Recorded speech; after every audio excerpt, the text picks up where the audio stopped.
Hello বন্ধুরা, তোমরা সবাই কেমন আছো? আশা করি তোমরা সবাই ভালো আছো। আমরাও ভালো আছি। আমার এই ছোট্ট পরিবারে আরডির স্বপ্নতে তোমাদের সবাইকে স্বাগত। সকালে সব বাসি কাজ সেরে স্নান করে চলে এসেছি। এখন দেখো ডিম টোস্ট বানাবো। ফ্রিজে দেখলাম একটা ডিম ছিল, তাই ভাবলাম একটা ডিম দিয়ে ডিম টোস্ট করে নিই। ছেলেকে বললাম খাবি, বললো হ্যাঁ। তার জন্য একটা পেঁয়াজ আর একটু কাঁচা লঙ্কা কুচে নিচ্ছি, এখন ডিম টোস্ট বানাবো।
সকালে টিফিন খাওয়ার পরে চলে এসেছি রান্না করতে। সর্ষে নিয়ে নিচ্ছি, সর্ষেটাকে বেটে নেব। আর এই যে মাছটাকে ঝাল করব সর্ষে বাটা দিয়ে।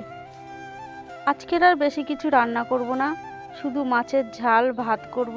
আর আগের দিনে তরকারি ফ্রিজে রয়ে গেছে, এক জায়গায় যাওয়ার আছে, তাই তাড়াহুড়ো করে রান্না করতে বসে গেছি। আর একটু ধনেপাতা কুচে রেখেছি, এদিকে সর্ষেটাকে বেটে রেখেছি, টমেটো আর কাঁচা লঙ্কা কেটে রেখেছি। এটা দিয়ে মাছের ঝাল বানাবো।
রান্না বান্না করে গুছিয়ে রেখে চলে গেছিলাম, কাজ সেরে চলে এসেছি। এখন দুপুর 2টো বাজে, খুব খিদা পেয়ে গেছে, তাই ছেলেকেও খেতে দিয়ে নিয়েছি, আমিও খেতে বসে গেছি। খুব ছোট্ট একটা ভিডিও তোমাদের কাছে শেয়ার করলাম বন্ধুরা। তোমাদের যদি খুব ভালো লেগে থাকে প্লিজ লাইক কমেন্ট শেয়ার করো। আর যারা নতুন দেখছো আমার ভিডিওটাকে প্লিজ সাবস্ক্রাইব করে আমার পাশে থেকো। তোমরা সবাই ভালো থেকো, আবারও দেখা হবে। টাটা।